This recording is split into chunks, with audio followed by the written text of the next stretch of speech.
నమస్కారం. ఈనాటి సరికొత్త విశ్లేషణకు స్వాగతం.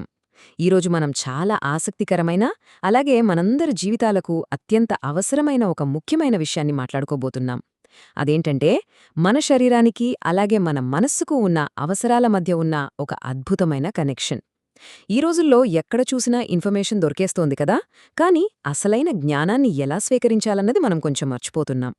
అందుకే ఒక అన్వేషించే మనసుకు ఉండే పవర్ ఏంటి, దాని ప్రాముఖ్యత ఏంటి అనేది ఈరోజు మనం డీకోడ్ చేద్దాం.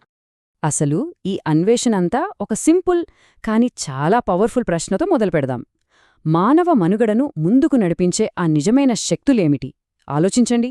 ఉదయం లేచినప్పటినుండి రాత్రి పడుకునే వరకు మనం ఎన్నో పనులు చేస్తుంటాం, ఎంతో పరిగెడుతుంటాం. కాని ఇదంతా దేనికోసం? ఏ అదృశ్య శక్తి మనల్ని వెనక నుండి నిడుతోంది? ఈ ప్రశ్నను కాసేపు అలాగే మనసులో ఉంచుకోండి, ఎందుకంటే మనం ముందుకు వెళ్లే కొద్దీ దీనికి ఒక అద్భుతమైన సమాధానం దొరకబోతోంది. మనిషి జీవితాన్ని నడిపించే ఆ ప్రధానమైన రెండు శక్తులు ఏంటో ఇప్పుడు చూద్దాం. మన ఉనికి అనేది ఏదో గాలిలో దీపంలా కాదు, రెండు అత్యంత శక్తివంతమైన పిల్లర్స్ మీద ఆధారపడి ఉంటుంది. ఆ రెండు శక్తులేంటంటే, ఒకటి మన శరీరం, రెండోది మన మనసు. మన శరీరాన్ని నడిపించేది ఆకలి అయితే, మన మనస్సును నడిపించేది జిజ్ఞాస, అంటే ఏదైనా తెలుసుకోవాలనే ఆసక్తి అన్నమాట.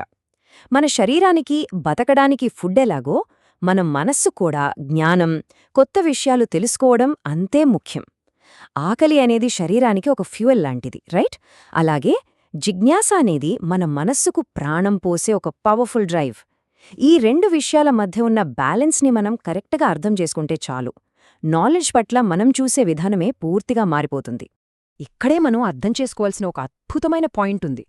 ఆకలి లేకుండా ఒక వ్యక్తి ముందు ఎంత అద్భుతమైన బిర్యానీ పెట్టినా సరే అందులో టేస్ట్ పెద్దగా తెలీదు కదా. పొట్ట నిండిపోయాక ఏదీ ఎక్కదు. ఎగ్జాక్ట్గా మన బ్రెయిన్ కూడా అంతేనండి. అసలు ఏమాత్రం తెలుసుకోవాలని తపన, జిజ్ఞాస లేనప్పుడు ఎంత గొప్ప జ్ఞానాన్ని అందించినా దానివల్ల జీరో యూజ్. ఆసక్తి లేని మనస్సుకు పాఠాలు చెప్పడమనేది కడుపు నిండిన వాడికి బలవంతంగా భోజనం పెట్టడం లాంటిదే అని ఈ కాన్సెప్ట్ మనకు చాలా క్లియర్గా చెప్తోంది. సరే, మరి ఆసక్తి లేకుండా సమాచారాన్ని తీసుకుంటే ఏమవుతుంది? నిష్క్రియ వినియోగం వల్ల, అంటే ప్యాసివ్గా కన్జ్యూమ్ చేయడం వల్ల ఎలాంటి ప్రయోజనం ఉండదనేది ఈ తర్వాతి విభాగంలో చూద్దాం. ఒకసారి మన రోజువారీ లైఫ్ని గమనిస్తే, మనం రోజు ప్రధానంగా చేసే పనులు మూడే: చదవడం, వినడం, చూడటం. పొద్దున్నే లేవగానే న్యూస్ చూస్తాం, సోషల్ మీడియా స్క్రోల్ చేస్తాం, ఎవరెవరో చెప్పే మాటలు వింటుంటాం. కానీ ఇదంతా ఎలా జరుగుతోందంటే, కేవలం మెకానికల్గా, ఒక రోబోట్లాగా, దాని వెనుక ఎటువంటి లోతైన ఉద్దేశ్యం లేకుండా ఒక అలవాటుగా ఆ ఇన్ఫర్మేషన్ని అలా ప్యాసివ్గా తీసుకుంటున్నాం, అంతే. కానీ ఇక్కడే పెద్ద ప్రాబ్లమొస్తుంది. నిజంగా తెలుసుకోవాలనే ఆసక్తి ఆ ఫైర్ లోపల లేనప్పుడు మనం ఎంత చదివినా ఆ జ్ఞానం మన జీవితాన్ని మార్చలేదు. ఇది కొంచెం కఠినంగా అనిపించినా ఇదే నిజం. ఎన్ని వందల పుస్తకాలు చదివినా, ఎన్ని గంటలపాటు వీడియోలు చూసినా ఆ ఇంటర్నల్ క్యూరియాసిటీ లేకపోతే అదంతా కేవలం నాయిస్లాగే మిగిలిపోతుంది తప్ప ఎప్పటికీ మన జీవితాల్లో ఒక పాజిటివ్ మార్పును తీసుకురాలేదు. అందుకే అసలైన మార్పుకు మూలం ఒక బలమైన కోరిక. ఆ ఇంటర్నల్ డ్రైవ్ అనేది ఎలా పనిచేస్తోందో ఇప్పుడు డీకోడ్ చేద్దాం. సింపుల్ లాజిక్ అండి. మనకు విపరీతమైన ఆకలిగా ఉన్నప్పుడు, కడుపులో ఎలుకలు పరిగెడుతున్నప్పుడు మనం సైలెంట్గా కూర్చుంటామా? ఛాన్సే లేదు. ఆ ఆకలి మనల్ని ఎక్కడికైనా వెళ్లి అన్నం వెతుక్కునేనా చేస్తుంది. సరిగ్గా అదేవిధంగా నిజమైన జిజ్ఞాస ఉంటే అది మనిషిని కొత్త విషయాలు, జ్ఞానం కోసం వెతికేలా చేస్తుంది. ఆకలి అనేది శరీరాన్ని పరుగులు పెట్టిస్తే, జిజ్ఞాస అనేది అన్వేషణకు ఆక్సిజన్ అందిస్తుంది. ఈ రెండు శక్తులు కూడా మనిషిని ఎట్టి పరిస్థితుల్లోనూ ఖాళీగా కూర్చొనివ్వవు. ఇక్కడ నాకెంతో ఇష్టమైన ఒక కోట్ని పంచుకోవాలి. ఒక విద్యార్థి జిజ్ఞాసతో అడిగితే గురువు గొప్పగా నేర్పుతాడు. ఎంత అద్భుతమైన మాట కదా ఇది! నేర్చుకునే వ్యక్తిలో అన్వేషించే మనస్సు ఉన్నప్పుడు అది నేర్పించేవాడి స్థాయిని కూడా అమాంతం పెంచేస్తుంది. అడుగే తీరులో ఆకలి కనిపించినప్పుడు ఆటోమేటిక్గా నేర్పించేవాళ్లకు కూడా చెప్పాలన్న ఉత్సాహం డబుల్ అవుతుంది. ఎడ్యుకేషన్ అనేది ఎప్పుడూ వన్ వే ట్రాఫిక్ కాదు, అదొక బ్యూటిఫుల్ టూ-వే కనెక్షన్ అని ఈ మాట ప్రూవ్ చేస్తుంది.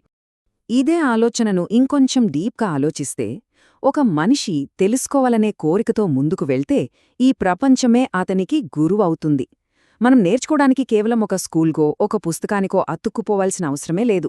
మనలో ఆ ఫైర్ ఉండాలే కాని వీచే గాలి, పారే నీరు, మన పక్కనుండే మనుషులు, చివరికి మనం చేసే తప్పులు కూడా మనకు పాఠాలు నేర్పుతాయి. ఈ అనంతమైన ప్రపంచం మొత్తం ఒక అతిపెద్ద యూనివర్సిటీలా మారిపోతుంది. కాని కండిషన్ ఒక్కటే, మనలో యాక్టివ్గా అన్వేషించే మనస్సు ఉండాలి. సరే, ఈ జిజ్ఞాస ఎంత పవర్ఫుల్ అనేది అర్థమైంది కదా. మరి దాన్నెలా పెంపొందించుకోవాలి? ప్రాక్టికల్గా మనమేం చేయాలి? మనం వ్యక్తిగతంగా నిజంగా ఎదగాలి అంటే జిజ్ఞాసను ఉద్దేశపూర్వకంగా అంటే కాన్షియస్గా మన మనసులో పెంచుకోవాలి. ఏదో దానంతటా అదే జరుగుతుందిలే అని వదిలేయకూడదు. ఈ అంతర్గత కోరికను మనం ఎంత బాగా పోషిస్తే మన సెల్ఫ్ డెవలప్మెంట్ అంత అద్భుతంగా ఉంటుంది. ఇదొక బేసిక్ ఫౌండేషన్ అన్నమాట. దీనికోసం ఈ విశ్లేషణ మనకు 3 సింపుల్ అండ్ పవర్ఫుల్ స్టెప్స్ ఇస్తోంది.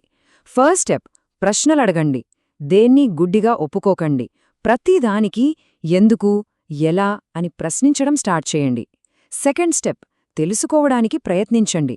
కేవలం పైపైన ఇన్ఫర్మేషన్ చూసి వదిలేకుండా కొంచెం ఎఫర్ట్ పెట్టి ఆన్సర్స్ వెతకండి. ఇక థర్డ్ స్టెప్, ప్రతి విషయాన్ని లోతుగా అర్థం చేసుకోండి. దాని రూట్ కాజ్ ఏంటో తెలిసే వరకు వదలకండి.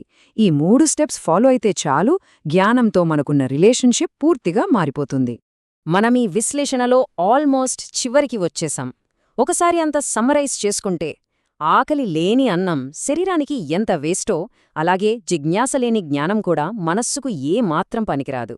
ఈ ఒక్క లాజిక్ని మనం బలంగా ఫిక్స్ చేసుకోవాలి.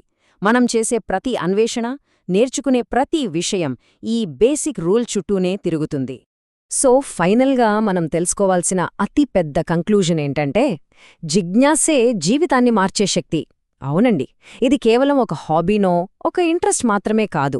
ఇదొక పవర్ఫుల్ ఫ్యూయల్, ఒక సాధారణ మనిషిని అసాధారణమైన స్థాయికి తీసుకెళ్లగలిగే ఏకైక వెపన్ మన లోపల రగిలే ఈ జ్ఞానదాహమే. ఇక ముగించే ముందు ఒక చాలా ప్రాథమికమైన ప్రశ్నను మనం వేసుకోవాలి. నిజమైన జిజ్ఞాస మాత్రమే జీవితాలను మార్చగలిగితే, ఈరోజు మనం నిజంగా దేనికోసం ఆకలితో ఉన్నాం? కేవలం మన భౌతికమైన ఆకలిని, కోరికలని తీర్చుకునే పరుగులోనే ఉన్నామా? లేక మనసు యొక్క జ్ఞాన దాహాన్ని కూడా గుర్తించి దానికి సరైన ఆహారాన్ని అందిస్తున్నామా? ఈ ఆలోచనను మీకే వదిలేస్తున్నాను. ఈ అన్వేషణ కొత్త ఆలోచనలను రేకెత్తించిందని ఆశిస్తున్నాను. మళ్లీ మరో అద్భుతమైన విశ్లేషణతో కలుద్దాం.